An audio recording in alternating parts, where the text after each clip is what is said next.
Hello, everybody. Warlord Mal here. It's been a while since we talked face to face, and I figured now would be a good time. There's 9 talking points I want to go over below, and I'm going to talk about everything from when I've started the change of this channel to finished game experiences from traditional LP format, the effects of doing that, and how I feel about it going forward. You guys can also weigh in your thoughts too.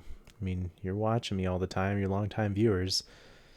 Please go ahead and tell me what you think. Let's get started. All my talking points, by the way, are in the video description. So, I got started with finished game experiences in January 21st, 2019, as a year and 2 months ago. And the concept for finished game experiences came to me probably about 6 months to a year before that. It had been something that had been broiling in my mind for years. If you've probably heard me talk about it before if you're a long time viewer.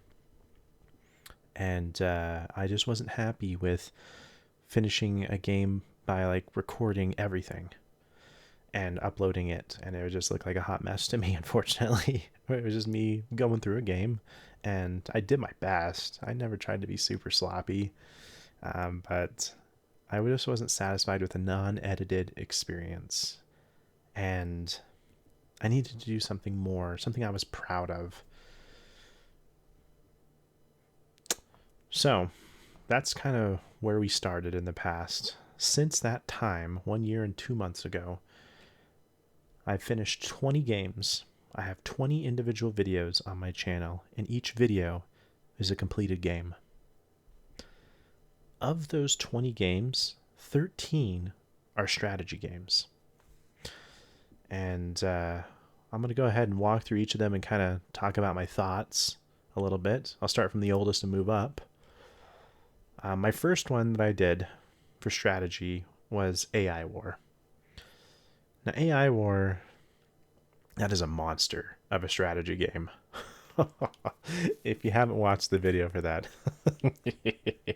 49 minutes is how long I edited it down to. The game was quite long. I believe it was something like 40 hours, including editing, to finish that one. And that was my first one. I started off with a doozy, but it is an epic grand strategy game. And I had always wanted to actually do that game for a Let's Play. And it just never seemed to work out. I abandoned it several times. Sometimes I made it too hard on myself, and I did it difficulty 10. This video that I produced for it, this finished game, I made sure the difficulty was there by having all the options on, which can actually make it harder because you can die to all sorts of random stuff. Hunter killer weapons, oh man, crazy astro trains, the shark plots. Whenever you lose a command station, they send increasingly huge waves of AI ships at you. Man, that was a challenge, but I really liked that I started off with that. That set the tone. That showed me that I was accomplishing things that I never had before, that I always wanted to. And because of the time that I allowed myself, because I was doing a lot of this stuff off screen and you're not getting to see my frustration and I'm not being embarrassed by my frustration. That's the truth of it. A lot of times when I get mad, it's an embarrassing thing for me because I want to remain in control. And so I get sensitive about that. Well, moving on. The next strategy game that we did was Warhammer 40,000 for the Tyranids expansion that came out. Gladius, that is. Gladius is a turn-based strategy game. And the video I did for that showcased some of the Tyranids mechanics. I couldn't show everything with just one game, since you kind of have to specialize a little bit, but they're a great race. They're a great addition. Gladius, it really does scratch that itch for, if you took the Civilization 5 and 6 engine and you just focused on combat and you made the combat fun. You use cover. All the terrain is important. You use cover to basically reduce range damage. Melee units count for a lot since they ignore that cover. And then you basically try to get the biggest number through different amounts of research, units that are used for specific situations, and the game does that really well. It's very simple, but it's pleasing. well, the next strategy game here, moving on, was Ascendancy. Man, Ascendancy is a fun game, but it's not a great game. One thing that does make it great is that there's no resources except time. And honestly, there's a lot of truth to that. We can acquire and build anything given enough time. That's really the only finite resource we have. And so the more factories you have devoted to a specific task, the more laboratories you have devoted to a specific research task, the shorter that task takes. You know, I mean, that would be awesome if that was pretty much all it took in today's society. It's like, oh, as a society, we want to work to eliminate this big problem. Okay. Within a year, you know, we will accomplish that, or however long it takes. You know, it's boom, boom. Anyways. Next strategy game that we played was Conquest of Elysium 3. Conquest of Elysium, I just like it for its simplicity. It's like Gladius. It focuses not at all really on the economy. There's a few resources, gold and your special caster resource that's pretty special about it. But then you skip right to the end where you're just building big death ball armies and you're just smashing them together. It's the ultimate child's game for that way, and it's pleasing. You know, you can run it on anything. I mean, any device could run this fucking game. And it's just a blast. It's so simple to get into, and there's a lot of different classes and factions to play with, where you just, I want to play a Roman army themed, you know, build. Cool, I'm hiring a bunch of wizards, and you have huge, you know, hundreds and hundreds of soldier armies. It's great. So, let's see here. The next strategy game that we did was Final Theory. That was a new game. Something I'm pretty proud of. Final Theory. Wow, what a game. I really liked Final Theory because of the ending. It is one of the coolest 4X endings that I've seen in a while. I don't want to spoil it in case you do watch the video, but let's just say it affects the entire galaxy, and it shows you visually how it affects the whole galaxy. And it's amazing to think of the consequences of what it's showing you. But anyways, the game had awesome small tactical battles, but also how you moved your armies and how you could place your troops immediately on the front lines, depending on what you built previously, I thought was a very good combination of strategy with board game feel. Next up strategy-wise, oh, you know what? I skipped good old Master of Magic. How can I forget Master of Magic? The Rolling Summoner build for Master of Magic, I basically build artifacts, and then I use a couple of perks to break down those artifacts to give me a bunch of mana to cast spells. Master of Magic is turn-based 4X. Most people are familiar with it. It's a really good fantasy 4X, but it's crazy unbalanced. Caster of Magic fixes that. So I need to play that mod again. It also changes a lot about the game, so I can't rely on all my old tricks and craziness to actually just screw the game up and win or lose really fast. Well, keeping on with the strategy, the next thing up is Master of Orion, the Meerschen War Record. Wow. You know, I set out to do kind of a Krug Smash type gameplay, and I wanted a lot more illustrations in Master of Orion. Like the ones I did for that were just the intro. It was just, oh, here's Experiment 001, and he was responsible for creating the Meerschen race, who was after him because the humans needed this like subhuman species to survive on like hostile planets. You know, and I did that good at least, and then we got into the main gameplay, and I originally wanted kind of more of a story arc of me like telling like, oh, and here's what he was doing, and here's who he was talking to, and have a couple characters. And I do this to myself. I want to make things way too fucking big and hard, and then I'm discouraged at the end result. And unfortunately, I shouldn't be, because it still came out a great video. You know, I was still so excited. You know, it's that I had drawn something and made it look good, and we had a good intro and a good ending. Even though I lost the game, I still fought like hell, and it came out to be a sweet 21 minutes. Normally, Master of Orion games are like 8 hours long, 6 to 8 hours long, depending on size of galaxy, and I thought I did pretty well. Next one We had Conquest of Elysium 4 in less than 10 minutes. I mean, if you want to know more about that video, just go watch it. It was, again, kind of another narrative, but it was me not taking the game seriously at all. And I just wanted to make something funny, something different for a strategy game. I think at this point, like, I was kind of feeling it. You know, I had a couple big projects under my belt, and I really want something light. And I kind of want to do more videos of that in the future, but maybe tone down the insanity in them. Like sometimes, just like my big ideas and me getting discouraged, I go that same way with like the insanity of humor, where I want something really absurd, like a huge towering piece of chocolate cake I'll never be able to eat, and everyone else is looking at it like that's disgusting. It's not even dessert anymore. But I really enjoyed making that, and I thought I was actually going to win that game, but then I lost. Fuck. Dominions 5. Moving on to another strategy title. Dominions 5, we played as middle-aged Mictlan. And that was my first serious game of Dominions 5. I played a few multiplayer matches that didn't go anywhere, and a couple single-player games where I was just learning.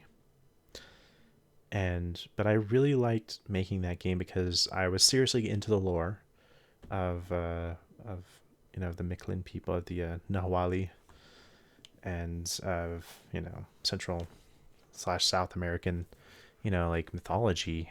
Stuff intrigues me. It's so dark, but it's beautiful in its own way. And anyway, so I incorporated a lot of that passion with the strategic elements of the game, and then also teaching a few things about it. I really enjoyed that. That was just a nice balance of everything I had been trying to do in the past, with like the story of the Meershan stuff, just the narrative. I think before I was trying to go like 100% me creating it from thin air, and then this game actually supplied me with most of what I needed. I liked that. Next strategy game is Planetary Annihilation. That game is a lot of fun. And the Galactic War is massive. That's the smallest Galactic War you can play, and it still took like 16 hours, something like that, 12 hours to do everything.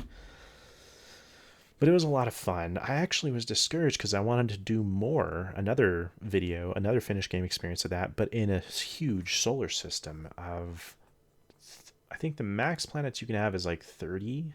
And so I tried to do one with like 18, and it kept crashing. Then I tried to do like one of like 12, but it kept crashing. And I was like, I just really wanted this epic, really long paced, huge scale RTS. And I felt like Planetary Annihilation would be perfect at it. Maybe I gave up too early. Maybe I was just having too much moon bullshit happen. I could just have individual planets. I guess I'll see. I don't know. Anyways, the next strategy game we did was a return to Dominions 5. I really liked my middle-aged Mictlan so much that I did early-aged Mictlan, which plays very differently from middle-age. To spread Dominion, you have to sacrifice, and it was much truer, I believe, to the lore that I had read originally of Nahuali and that whole region of the world for some of their mythology, and I really got into it. Like, I really tried to portray a dark, cruel people where like the best they were expecting was still kind of an apocalypse scenario for everyone else. It's pretty fucking grim. It's like you're already living in hell and they hope to see sunlight in hell, basically, is their winning scenario.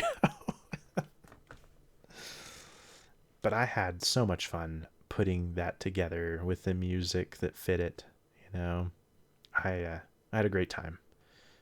And I actually custom made the map for that one, and I had a story for the map, and I had a story for like my pretender, and everything just fits so well. It really came together for that. And so, kind of going back to like what I was trying to do on Master of Orion, and also a little bit on Dominions 5, the middle-aged Mictlan, it all came together, and it was very personalized for me. And I hope it kind of came that way, across that way to you too. Well, the next one that we did for strategy, we're on game number 12 at this point for strategy, I believe. Age of Empires 2, the definitive edition. That's a quick one. That's like a 5-minute video because I was showing the basics of how to win, against a moderate AI, since there's only like, at the time of writing that, there's only like a 10% win, achievement rating. Now it's gone up to like 11 or 12. I think I, contributed to that. Yeah, right. Probably people just getting better, but that was fun. I again played kind of like a Michelin, people, Aztec. And that was a lot of fun to do that. Show how to rush and attack resources, don't attack armies. Show some of my war mythology going on, and it's nice and concise. 5 minutes, that's beautiful. So the last and final strategy game so far we've done is Warhammer 40k Gladius, the Tau expansion that had come out. And I was really happy to return to Gladius, since Gladius had been done as the second video of the channel, so it'd been over a year at that point, I believe. And the tower, a lot of fun. I mean, they added a whole new dimension that was definitely needed. They're maybe a little too strong compared to the other races a little bit, just because the early game momentum of getting so many units fast, like their ability to recruit hounds and Vespid stingwings, their combination of blind, their marker lights to negate cover, which I described earlier, was kind of a key component of that game, and to negate that cover, and then also to summon up gun drones. I mean, they just had so many like early game scenario winning options. They're really good. They're easy to play. But I had a lot of fun making that, and that was a nice, sweet 17-minute video from beginning to end. I think I took on 5 AI, 6 AI. It was 3 teams, I thought. And that was a lot of fun. Well, now if you don't mind, let's move on to some of the games that weren't strategy, because, I mean, that dominated the channel. The first game that I finished that I was extraordinarily proud of was Mass Effect 1. I did some of my best editing in that game. The first 10 minutes, if you don't watch the rest of the video, I don't give a shit if you don't watch the whole thing. Like, I really don't. People got to watch what they want to watch. But if I were to recommend something to you, the best editing I've done all year is the first 11 minute, 10 and a half, 11 minutes, but I'm pretty sure it's just 10 minutes of that video for Mass Effect. I learned a lot. I mean, because I was running through that game kind of just using my go-to formula for editing. Like, okay, scene, narrate over scene, music. Okay, next scene, narrate over it. And I was just like, man, I'm speeding up through combat, and it was sometimes too fast. And I was like, man, I hope people are getting it. And then I started to kind of toy with it. I was like, well, wait, what if I speed through combat a little bit, double speed the video, but then slow it down whenever you hit people at the gut of the butt of the gun, or a shotgun, just all slow motion as it crumples their body backward. And the cinematic effect of it paid off so much. There was also me getting into the narration, the story of the game, where I call out the first character that dies, Corporal Jenkins. He's like, I won't screw this up, sir. And then the first person to die on the very first mission is Corporal Jenkins. And then I flash back to that scene. So it was showing me using some basic stuff of callbacks, slowing things down, speeding them up to accentuate action, and also to accentuate and emphasize different action. And I got to the story quickly. I was able to edit conversations to speed them up, but they still made sense. It's if you were to look at the conversation that happens throughout that game, there's a lot.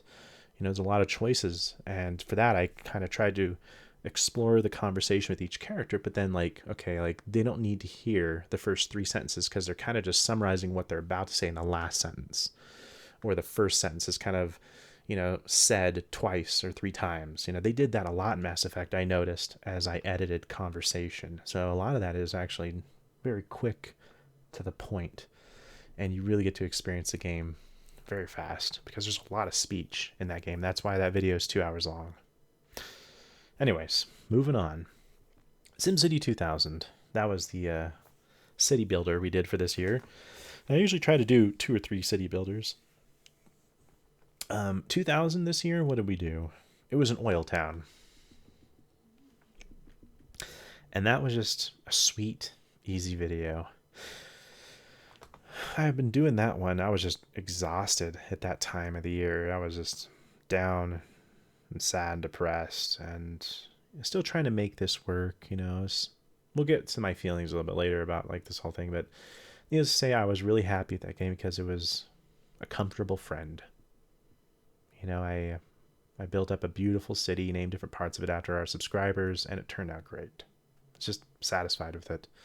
Nothing new here, nothing exciting per se, but it was just a solid 20-minute video of me going from nothing to a whole bustling metropolis, and I like that. That progression as we go along. I try to capture that in every video. Well, the next thing that I did here that we'll talk about is the third-person shooter Sniper Elite. Now, I didn't finish the whole game. I just did San Celini, and this was me kind of still experimenting, but I mean, I still did a lot, and like that one chunk of the game could take you a couple hours depending if you know what to do or not and how things go. But that was a lot of fun. That was 10 minutes of me just wiping out the whole island, and it does show off a lot of the mechanics of Sniper Elite, such as I think I show off like wind, I show off a lot of the sniping mechanics, I show off luring people into traps, using environmental kills. I do quite a bit with using the game there, so you get to see a lot. And I was really proud of the action montages I put together, the different ways I killed people creatively. That was fun. The one action RPG we did this year, I had 2 Grim Dawns lined up, but I just didn't make it. I kind of ran out of fuel, mental fuel, that is. But we did manage to get out Diablo 3. I did Season 17, and I was very happy. I actually had a really cool couple scenes I captured in there, like doing a greater rift with somebody else, and we completed it with 1 second remaining. Dude, that was cool. And doing that video was really interesting because ARPGs have a lot of filler, and my goal was to show smooth progression. I just want this smooth arc of power to be displayed of, oh, I'm a noob, I don't have very much, okay, here's some basic mechanics, here's how I kind of kill things right now, and then I'm adding items to the build, and I'm becoming a lot better by everything that I'm doing. And then suddenly you're like, so that's how it came to be, that character design, okay. And I show the customization of it, the cubing of the right items, the different challenges, the different dungeon sets that I did. That was fun and also irritating. So moving on, we did 2 survival sandboxes this year. The first one I'd like to talk about is Astroneer. Astroneer surprised me. I didn't expect that game to be as good as it was at all. I want to compliment the game's pacing and the game's simple beauty. Like, it has textureless graphics. That's how it is able to support such a huge game with such a small memory footprint. There's some things do have textures, like your little structures, your dude, some of the enemies and such, plant life, but like the terrain itself is textureless. That allows it to be deformed with relatively low CPU overhead without getting too technical. So that was just a fun game for you land, you don't have to get that many resources to get going. Everything just is just so steady and well paced that it's like, oh, I got a vehicle. Oh, I built up this next stuff. Oh, to get the next powerful thing, I need to go to another planet, build a rocket ship. Oh, that's not that bad. Get some metal, explore and expand. And it was just a very simple, pleasing game. I thought it was going to be crazy like Minecraft is, where it's like 1 billion things are required. So the second thing, speaking of Minecraft and StoneBlock 2. Jeez. StoneBlock 2 was a dream of mine in many ways to complete. For almost maybe minus 2 years, it's always been my dream since this whole channel's been alive to do a Minecraft mod pack and finish it. Now, why that's significant is Minecraft mod packs are just monumentally huge.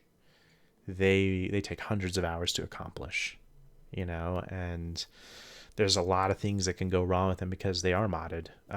Unreachable recipes, things that take absurd amounts of like AFK crafting, where you're just waiting for your blocks, you know, your huge factories to produce enough. And furthermore, like a lot of the mod packs, it's like they're self-directing or self-motivated. It's up to you to make the goal of where you want to go. StoneBlock 2 says, hey, here's an ultimate goal. Here's some quests, you know, to kind of help you along and direct you, and, you know, build everything yourself, you know, generate all your own resources. And I like that a lot, where it's like you don't go find things, you build the factories that produce the resources, and everything's self-generating. And to do that well is a hard task, and they did it well.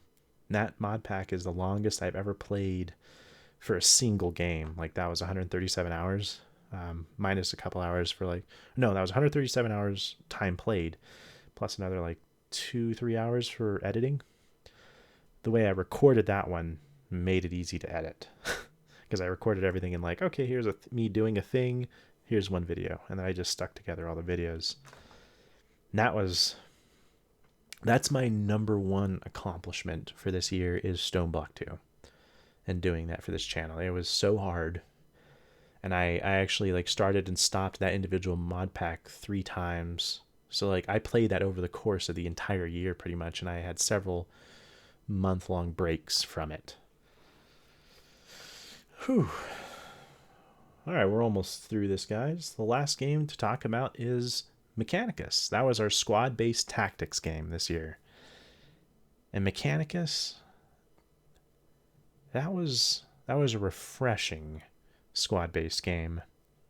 For one, it took place as the Mechanicus faction in 40k, which is where all the Imperium gets their technology from.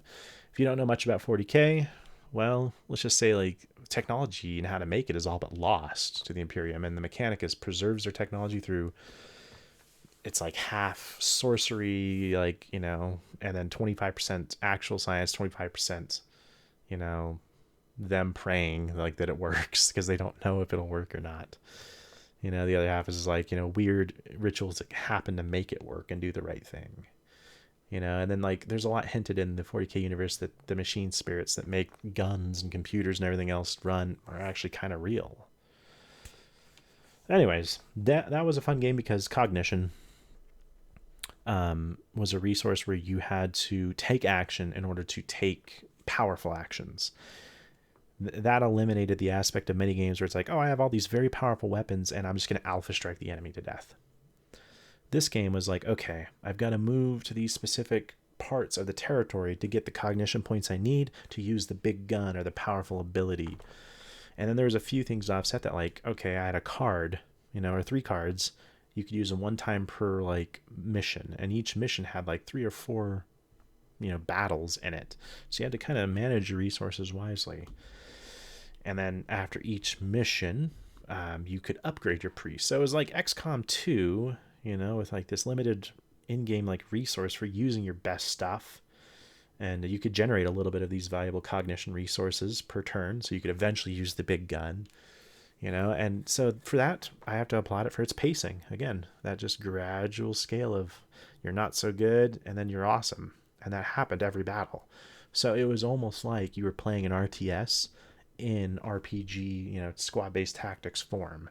And that is amazing, because that's something I definitely want to do for a game. You want that same repetitive cycle of you're going from nothing to everything, and that way you feel like you're achieving something each time you play in a battle, in a repetitive piece of the game. You feel like, okay, I'm going to go a different route this way, or I'm going to go this way and get a lot of resources cheaply but at the cost of long-term progress, or like a tech boom, or, you know. So it's like it opens up the mind to play differently each time, and that keeps the game fresh, instead of like in a lot of XCOM games, I'm come with the heaviest weaponry every time and I blow everything up, and then the mission hopefully is over by the time I run out of ammunition. Well, that is all of our games. So let's talk about the results of switching to finished game experiences. Well, I lost 600 subscribers switching to finished game experiences, so far as I can tell. I used to be at 6,600 and some odd subscribers, just over a year and some ago. And I changed to this with very little warning to my subscriber base. I didn't tell anybody what I was doing. And because I just knew people were going to hate it. I had tried changes to my format before, and people didn't take it very well because it was drastic. It's something different. And I don't blame people. Whenever I go to certain channels, I want the thing I came for, not something else, unless I like the new thing.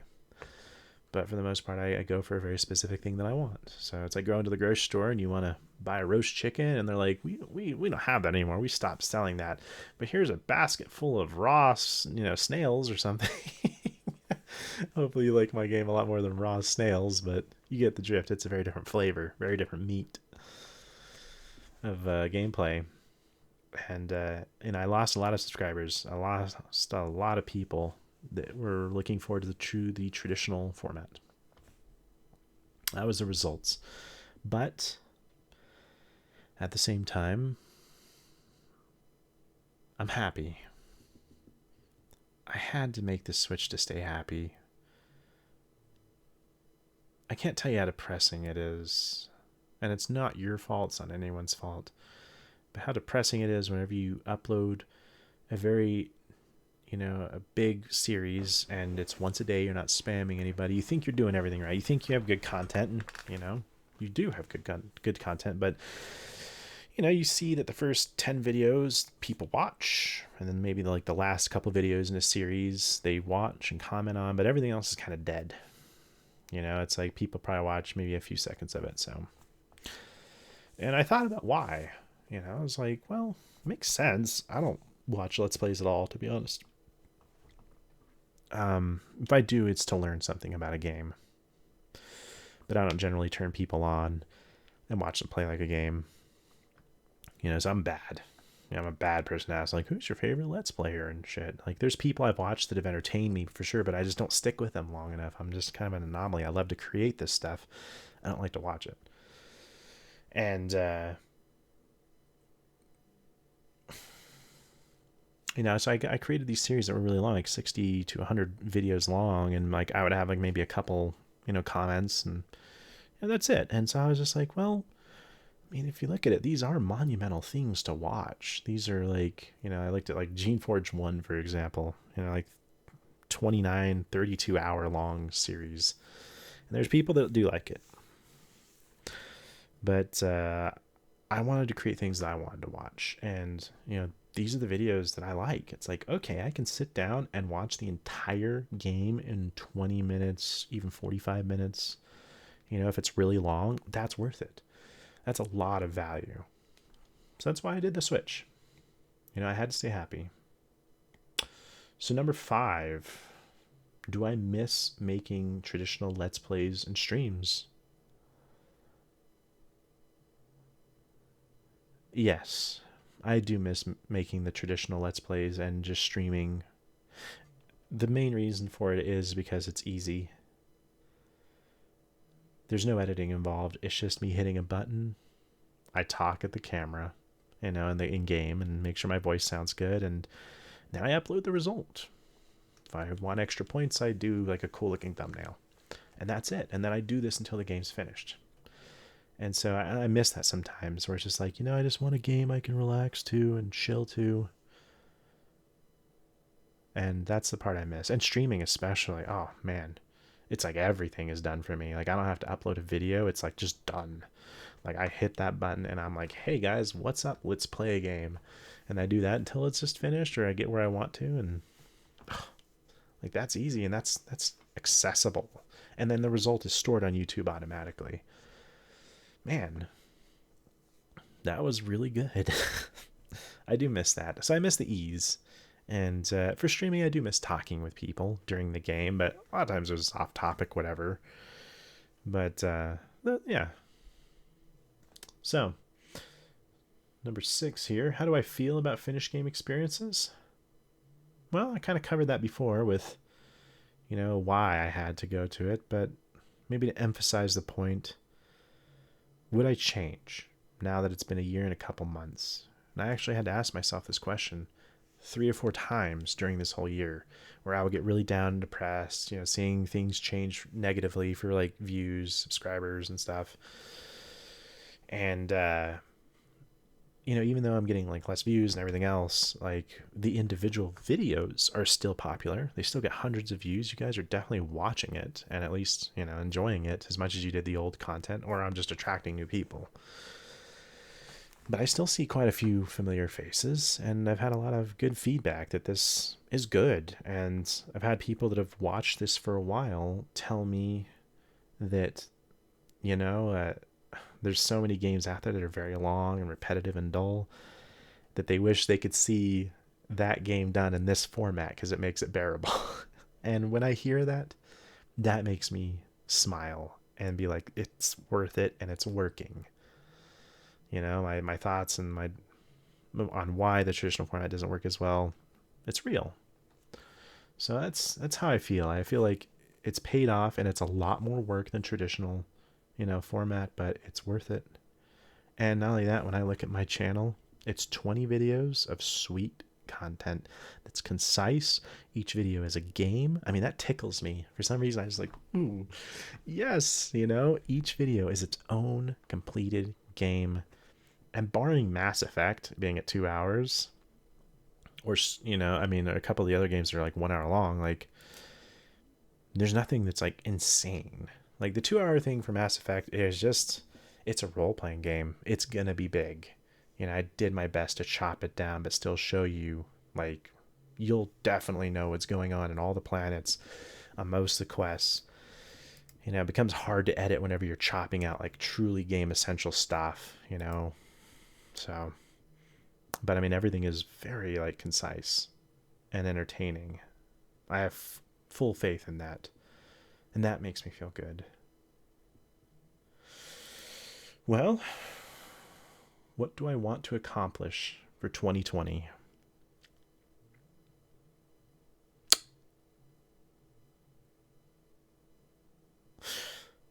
For 2020,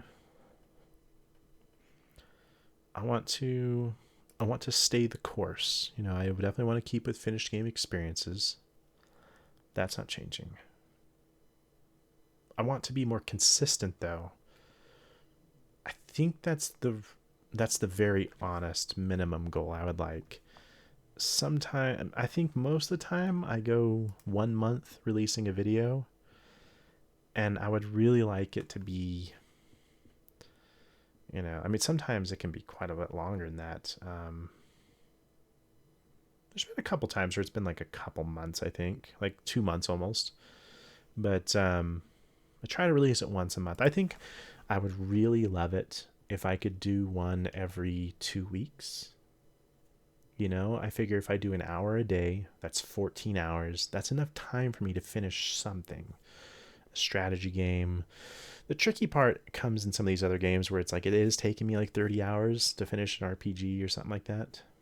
That's where it's like it has to be once a month. It's just, 1 hour every day. Like, that's no matter what, 1 hour going into the game, just me recording it. So it still is a fair amount of work. But I would like that. If I could do 2 videos a month, that would be awesome. Like, that would be like really good. And I think that's possible. I just would have to plan things out a little bit more, because right now I really go by like, this game is awesome. I like playing it, so let's make a video on it starting now. And so like a lot of these I'll get done by like just blocking out like 2 whole days at the detriment of everything else in my life. And I finish it. And that can definitely show, is sometimes pretty much the last 25% can feel more rushed. You in my commentary or something else, you can definitely tell sometimes there's not a lot to respond to, or I'm just listing facts and there's not a lot of commentary. It's like, oh, this is happening in the game. This is because this and this. Instead of me being like, hey, this is happening in the game and this is how I feel about it. This is what I want to do about it, my planning, and then I show the next scene. So it's like I'm kind of building, you know, an experience for you is what it's supposed to be, instead of just listing facts, listing facts, listing facts. Okay, game's over. You know, that's something I'd like to work on, is better commentary.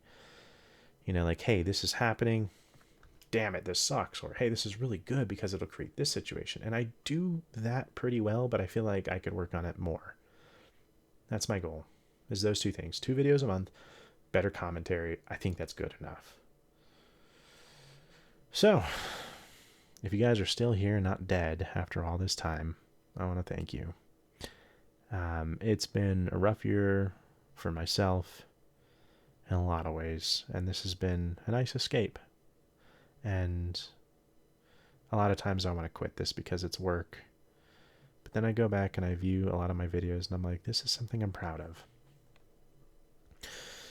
And you guys sticking around and commenting and telling me, wow, this is really cool, like, great video, man. You guys make my day when you say that kind of stuff. And even when you have criticism, like, hey, I'd like to see more of this, or this isn't that good, or whatever else, you know, that's okay too. I appreciate it as long as it's constructive. Sometimes I get too sensitive about things. Just human, I'm sorry. It's a flaw in its own way, and it shows how much of myself I put into these things. But I have a favor to ask of you guys, and it would help me out a lot.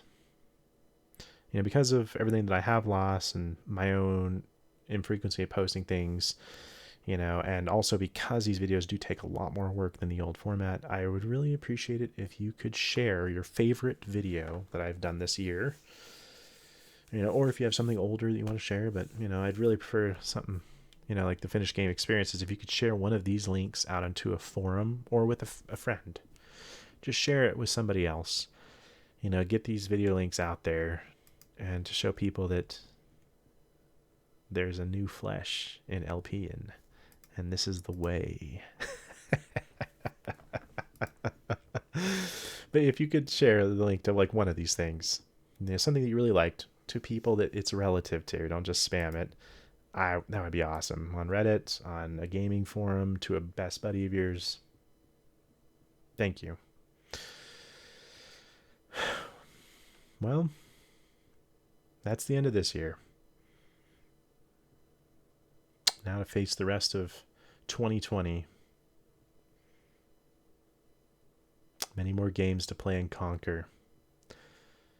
Videos to edit. Places to go in life. I'll catch you guys on the next one with more finished game experiences.